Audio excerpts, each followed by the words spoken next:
Hey guys, it's Stephanie from The Well-Doing Mama. I'm the mom of 8 kids ages 19 to 4. And today I just wanted to chat with you a little bit about how I plan out high school. I know high school can be a little intimidating for homeschoolers. And that's a point where a lot of homeschoolers are like, oh, I'll just put him back in public school, or I'll send him to this private school, or choose a variety of options. And that is totally fine if that's what works for your family. We have chosen to homeschool all the way through high school. We have one that has graduated and is her second year of college, one that is going to graduate this year, and then we have a freshman. And then obviously we have five, can I add today? We have 5 kids younger than that will be going through high school. Our plan is to homeschool all the way through high school. We've used a few dual enrollment courses, but just a few. I do encourage you, I know some people are like really big on dual enrollment. I do encourage you to talk to some colleges. At least one college we talked to would not take it for both high school and college credit. And so that can be a little tricky. My oldest that's in college did not actually transfer any of her credits. I think her credits transferred, but she didn't pull them into classes. But her college is a very specific college that focuses on the liberal arts, and they want you to take this wide variety of classes along with what's in your major. And so they didn't necessarily transfer. Our second child has taken 2 college credit classes. One was an English class because he's going to go to a public university and we wanted to get English through a Christian college. So he's gotten his English out of the way for college. And then he did a summer class on Bible, which it's 2 credits. That's kind of a weird credit. So I'm assuming it'll transfer for something. He has also done 1 CLEP test that will help him CLEP out. And probably this summer, he will look at a couple other CLEP testing options to CLEP out of a few more classes in college. He is one who can take tests pretty quickly and easily. And so he just remembers everything he reads. So that those will probably be pretty easy for him. And he is going to be majoring in math. So if he can get some of those humanities type classes, some of those just general eds out of the way and just be able to focus on those harder math classes, that will just ease up his schedule in college for him. So we haven't done a ton of dual enrollment. We do a co-op for high school where I teach the science and a friend of mine teaches the history. And so they are getting really solid, high level, I'd say honors level science classes. And the history is just good, solid history too.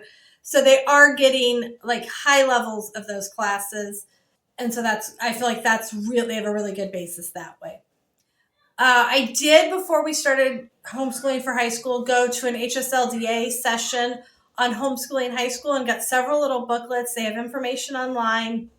I feel like I got some good information, but I feel like they also made it seem harder than it really is.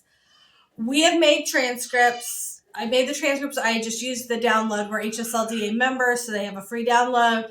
Filled in their grades, figuring the GPA. If you've never done that, is not super complicated. I'd be happy to kind of go through that at some point if somebody needs that. You just take the number of credits, which most of your classes are either going to be 1 credit or half a credit. You multiply it by their grade, whether it's 4.0, 3.6, 3.3, 3.0, 2.6, 2.3, 2.0, and then you add them up. And so their GP, and you add them up, divide by the number of credits that they've taken. So it's just some basic math. I think I put it in Excel and just kind of ran the numbers that way. So HSLDA, though, talked a lot about making course descriptions, keeping examples of the work. Now, I do keep examples of the work, and actually one of the things that hopefully I'll make a video on is kind of a binder I want to prep for my next child coming up, my 9th grader. But I will tell you that my kid in college right now is in a college that has a 20% or lower acceptance rate. They asked for nothing but the transcript I made and her ACT score. Now, both my kids so far have had high ACT scores, so I'm sure that helps. But nobody's asked for course descriptions. Nobody's asked for proof of work. But I do have it. And that just gave me a sense of peace. I knew I was going to have to scramble because it's not well organized. Because like the year she was graduating, we had a baby, I think the year before she graduated. So like I was still in that having a fairly young baby and having toddlers in the house and having lots of little ones. We're kind of moving out of that stage with our youngest being 4 now. So I have a little more time kind of to work on putting those things in an organized manner, but at least I had them. So I do recommend you save some, take pictures of labs that you're doing, or we do them in co-op, so that is a little easier, but I do take pictures of the kids doing their labs, and I keep their lab reports. If you have them write a few of those, they don't need to write one on every lab, but keep papers they've written, keep examples of like some of their tests. I usually just grab their test and keep their testing in there to prove that, yes, we actually did complete these courses. We did learn something. We did do something. If it's a course I've made myself, so I'm trying to think, what courses did I make myself?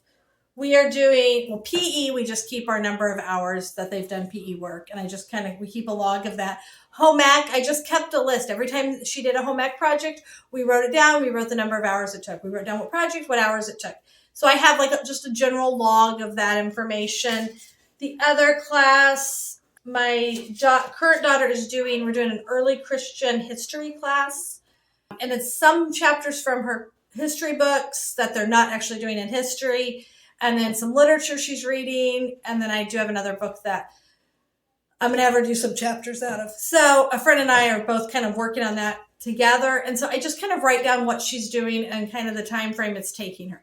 HSLDA suggests, let me make sure I get the hours right for this. If you are making a course yourself, for it to be a non-credit course, you would want 120 hours for 1 credit or 60 hours for half a credit. So the home ec class that I did, we needed 60 hours because we were using it for half a credit.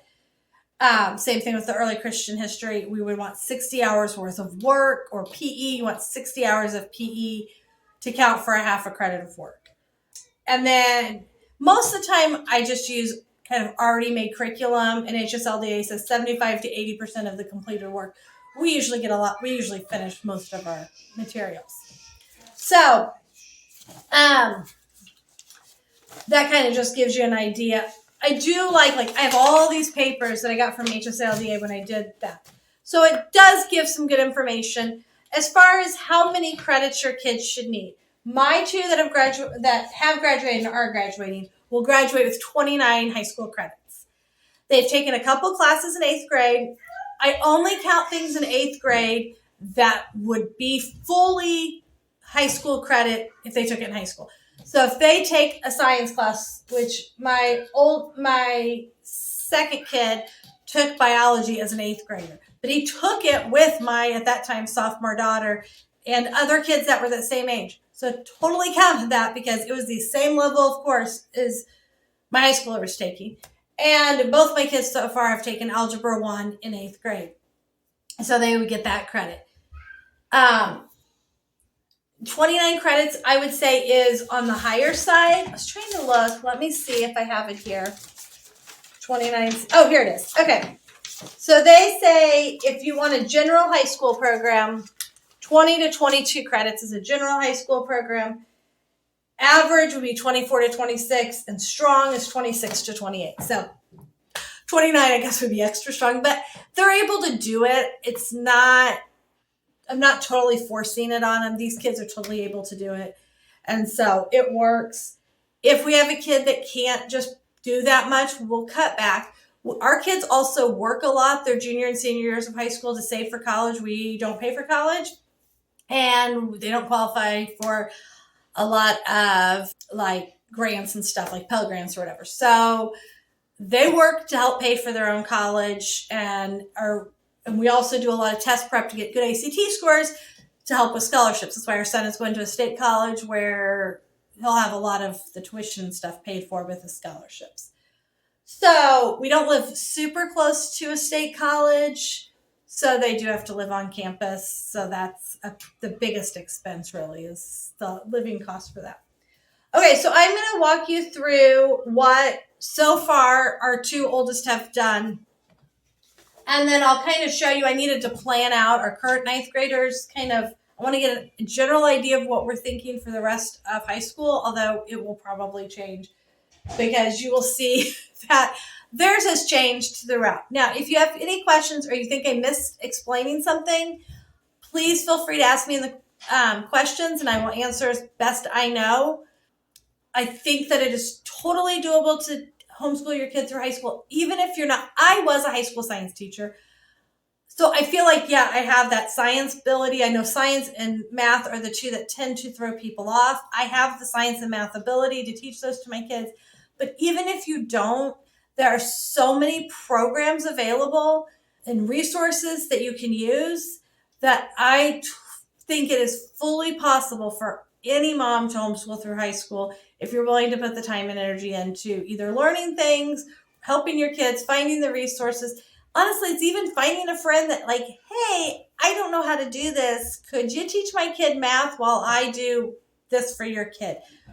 I told somebody one day, I'll teach your kid math if you come clean my house. And that never happened, but I totally would be willing to do that because I'd rather do that. So there's ways to trade and find the people that know stuff. Part of why we do a co-op, and we actually even allow high schoolers to, every other grade, the moms have to be there with their kids. We even allow our high school kids some, or have to limit it obviously, but we allow a few high school kids that are just dropped off without mom there because we know how important getting those science and the history is really good for that discussion aspect of history to have in a group setting. And not everybody can teach those subjects super well, but there's just so many great resources available.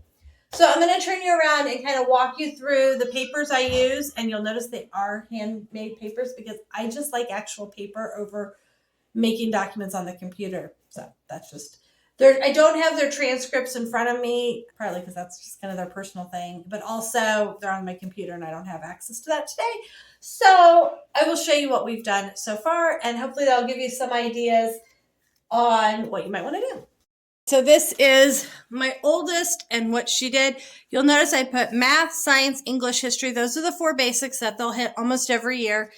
And then electives. I put 8th grade on here because I knew she had taken some classes in 8th grade, which actually was only algebra. 9th, 10th, 11th, 12th. So I filled in the math. You're going to take algebra, geometry, algebra 2, pre-calc. She actually ended up not needing calculus, which she was decided to major in English. Originally, she was going to major in nursing, and so I thought calculus would be useful. She changed her mind, decided to major in English, so I didn't think she would need calculus, and now her college does actually require it, I think, so she'll end up taking it in college, but she'll do fine. We actually did a statistics class that year. Then she took chemistry, biology, advanced chemistry, and physics. This is a little bit of an off order. A lot of times biology is before chemistry. We did that so that she could match up with my 8th grade son and do biology with him, and she did chemistry with a friend that year. English 1, English 2, English 3. English 3 she took as a, no, did she take that she took English 3, and then she took, I think she must have taken English for her senior year, which was a college class. Maybe that was that year. One of these years she took a college class for English. World history, economics, and civics were like one altogether. American history and world geography. And then we get down to electives. And this is where I tend to pull about 3 electives to get them up to their 7 credits. Some are half credits and some are full credits.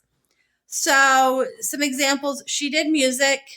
And so her 9th grade year, she did a lot of practice. This is where I keep track of hours. PE, home ec, again, hours. This, we kept track of hours and projects. So what she was doing, she did a lot of baking and she did some sewing. I think that's all she did for home ec. And then she did a Bible credit. She did some music, but then she also started getting into some play. So she did drama. She took Spanish 1 and she took a computer class. And then Spanish 2, she did anatomy and physiology, which was a half credit. She did a test prep, and then she did a CNA class to get her CNA. Now, this she actually did during the summer. So that's another way to get some extra electives in. If you have a kid that maybe is a little slower at getting some of the basics done, you could put some electives during the summer. Home ec would be a great one to do during the summer, where maybe you have a little more time to help them if they're trying to learn something new. Honestly, she did all of her sewing via like YouTube. And I just had her watch a YouTube video of how to do it, and then she did it. So using the resources available to us. So again, she did a CNA class. That was just something we paid for, and she went to and did. And then that way she did it between her sophomore and junior year, and her junior and part of her senior year, she worked as a CNA. And then she did Spanish 3, Oh, psychology. I was like, I have no idea what I wrote there. Psychology, she did that through her college. The college credit classes are a full credit, even if they're half a semester, the way they're usually worked out. And then she did drama because she did multiple plays that year, her senior year. We do the plays, the drama they've done, the plays they've done through a homeschool resource center in our area. So I just added up the credits. We have 29. And then our son, I did the same thing, math, science, English, history, and electives. His 8th grade year, he took Algebra 1 and Biology because he did that with our daughter. Geometry, Algebra 2, Pre-Calc, Calc. Then 9th grade, he actually did physical science. She did physical science in 8th grade, so I guess it's the same exact course. I could have probably counted it for credit if I'd really wanted to. It doesn't totally matter. Chemistry, engineering and forensics for 11th grade, and doing physics in 12th grade. Science is not his favorite, but especially physics isn't bad because it's a lot of math. English 1, English 2, English 3. English 4, he did that at the college. Him and my daughter both did the same dual enrollment. It's from a little Christian college, not too terribly far, but it's online. There's several good online options. American history, geography, actually economics and civics and world history got flipped. He's doing world history this year. So then electives, he did PE and fine arts. We compete in a fine arts competition, so he had a lot of practice for that he did. A Bible curriculum, and then he did biblical Greek, which was half a credit, and he did logic, which was a full credit, which gave him 7.5 credits that year. And then he did anatomy and physiology, fine arts, and then he did statistics, which ended up being 6.5 credits. Spanish 1, he did a Bible creation apologetics at a college over the summer. Our next daughter coming up will probably do that at that college in between her sophomore and junior year. I think it's a really great opportunity for them to be on a college campus. It's a really affordable price. And then test prep. Our kids do an ACT test prep program because we don't do a lot of testing, but it's good to do the test prep. It's kind of expensive. It's several $100s, but so far we've gotten good ACT scores from it, and that correlates to a lot of good scholarships. So we always tell them, this is better than working to make money. Spanish 3, drama, and then he's doing a half a programming credit. He did plays. This drama credit came from a little bit from his 11th grade year, and then he did a play at the beginning of his 12th grade year. I think he did 2 his 10th grade year. That's where he got the fine arts from. And it adds up to 29 credits. Okay, so that's kind of what it looks like for those 2 kids. And you get to play with the electives. That gets to be what you guys find as a priority. Now, he does not have home ec, and some people might be like, well, you didn't make your boy do home ec. The biggest reason for that, well, there's several reasons, but one of them is this child has visual impairment, and so cooking is a little trickier because he doesn't have the spatial recognition, although he does cook at work. So there's that. We really do try to encourage our kids by their 11th grade year, but sometimes in their 10th grade year, to start working and saving that money. So even if it means a little bit less credits, but they're working 10, 15, right now our son's working like 20 hours a week. They really do enjoy seeing those bank accounts grow and knowing that they have that money for college. Our oldest is really wanting to travel internationally, and she'll have to pay for that, but having worked hard during school is going to possibly allow her then to save a summer money to pay for that international travel and use the money she saved from working during school to pay for college. So I have the next kid I need to do, and I have this crooked, so we'll see if I can do this. Okay, so I think I have like 3 or 4 blocks here. I like this dot grid paper because it gives me, this ruler's nice. It has like a little straight edge on it. So we'll go up here, kind of line that up. You could do this as like an Excel document if you want. For some reason, I actually just really enjoy the process of writing it out by hand. I don't know. I do them for some things. Okay, so she did not take anything in 8th grade. So I'm not going to worry. I'm going to go 1, 2, how many did I do here? 1, 2, 3, 4, 5, 6. Okay. 1, 2, 3, 4, 5, 6. So she does not have any credits from 8th grade, but that is perfectly fine. She took Algebra 1 in 9th grade, which is totally fine. Very normal thing to do. Oh, that's all I need. I was going to keep going. Okay, so 9th, 10th, 11th, 12th. And then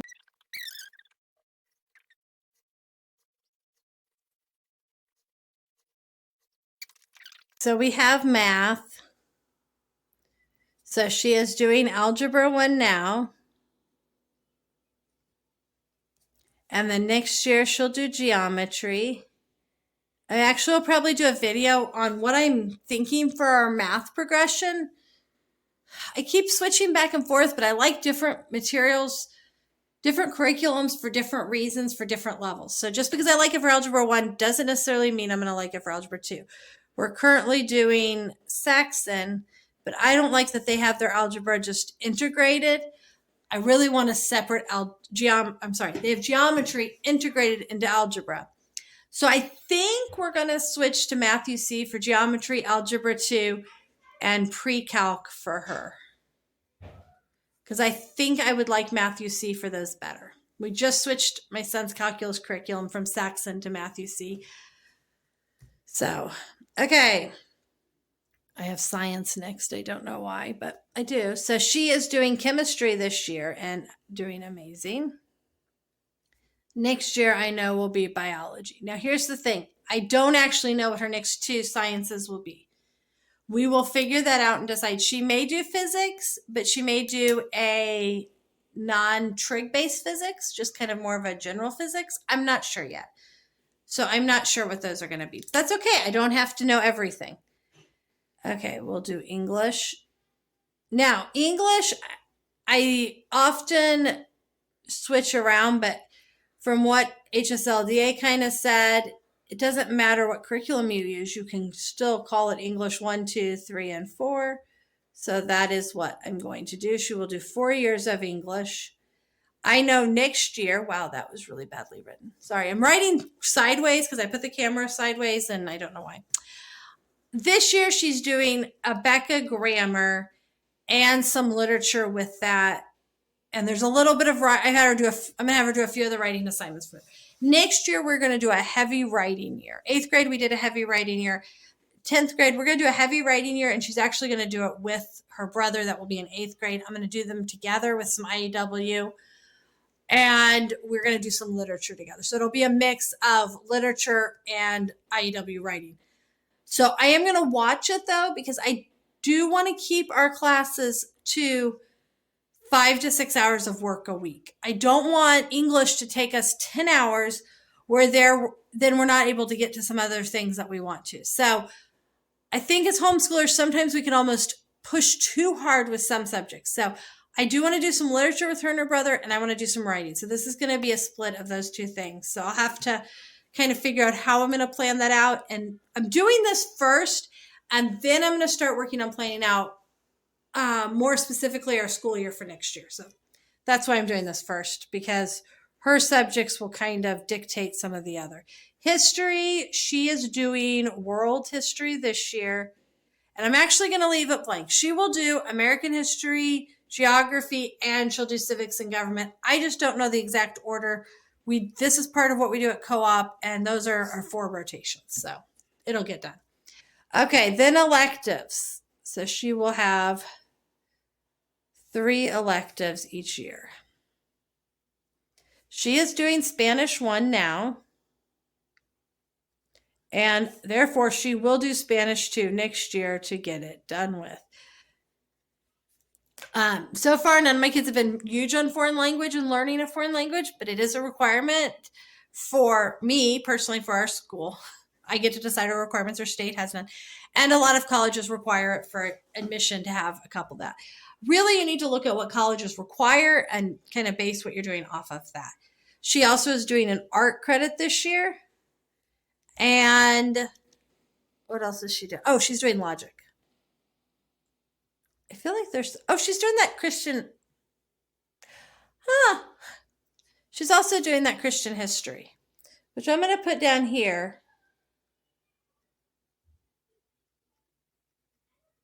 That will probably be a half a credit. I got to kind of see. So her art may only end up being half a credit because then she has half a credit of this too. There's a few more things I want to add to that. But yeah, she obviously has a pretty hard science this year too, because chemistry is, I'm teaching it. It's a full class. Okay, then the rest of this is kind of like, hey, I don't know what we're going to do. I'm actually going to grab a pencil to write in some ideas. So I will want her to do at least one more year of art. So I might write that in. I want her to do one more year of art at least, maybe more. She's good at art and she likes art, so that may be something she does every year. I also, next year, I know I'm doing a Bible that will be half a credit with her and her brother. At some point, I want her to do anatomy and physiology. Now, that may be a science or it may be separate. It kind of just depends on where we piece things. So I know I want anatomy and physiology in there. Like I said, I know next year her and her brother are going to do, I have a Bible curriculum I want to do with them together. And then her junior year, she will do test prep, just like her siblings did, to get ready for the ACT. I'm trying to think what else. They did drama. She is not into doing drama, but she does art, so she will most likely do art. I would guess she's going to do at least 3 years of art. We will probably expand into doing some computer art. The other thing I do know I want her to take is some computer classes. We will probably do those from Monarch because that's what we've done before, where it teaches like Excel and Word and PowerPoint and some things of that sort. And I would like her to do a personal finance class. So I'm just going to put those over here. Finance. And then we'll also see just kind of what comes up. Like I said, my friend kind of came up with this idea of doing the half accredited Christian history. And so we're doing that. We may in here decide, and she may not do a full 7 credits. Maybe one year she only takes 6 because she's doing something else. That's okay too. She may decide to take an extra science. Probably not, but I love science, so I would love that personally. And then she'll have some opinions on, and she gets to have opinions on what these classes are. You know what? I'll probably put home ec here and give her a half a credit of make her learn to sew some basic things. I don't need them to be amazing, but I want them to at least open a sewing machine and try it. So some sewing and some basic cooking things there. So that'll probably be next year. And her history, I think, is probably going to be geography. I'm going to put that, but I don't know for sure. It'll be either geography or American history. So I don't know which one. And so that would be her next year. And then this year, obviously there's several. This will be whatever that wasn't. These two could go back and forth. And then this will be civics and economics. Okay. These will be to be decided. And then these are kind of hers to decide what she wants to do. If she goes and takes a Bible class or something at a college that she wants to try. Maybe she does 4 credits of art because she really gets into doing, there is a new art teacher in our town, so I want to try them out. So anyway, that's how we plan out our high school. And things do change. You can see on my other kids, there were scribbles and marks of things that changed. We changed our mind. We added things. We subtracted things. I do want my kids to have a very full high school experience. I want them to learn to work very hard. I want them to experience different things, but they do get some choices in what electives they want to do. They are required to do a foreign language. So far, everybody is doing Spanish, which is just really good for our area to learn some basic Spanish. I'm not expecting anything miraculous, but anatomy and physiology, I think, is pretty important. Some basic computer and personal finance. These are some, my other kids didn't do personal finance, and I kind of wish I could have slipped that in. So I'm going to try to slip that in for her. So anyway, that's kind of how I'm planning out high school. I will be putting together a high school binder for her that will have examples of her work and the sheets where anything that she's like her art and whatever, just kind of keeping track of hours. Right now, I just do that in my planner. At the end of the year, I'll take her grade sheets and put them in that binder also. So that's just kind of how I keep track of stuff. Even though no college has asked for it, I just like to have a really good record of that. So if I am ever asked, I can pull it out and have it. And I can always show you how I'm going to put that together at another time. If you have any questions or ideas of how you've planned out high school, please let me know. I'd love to hear what other electives you have kids may be doing.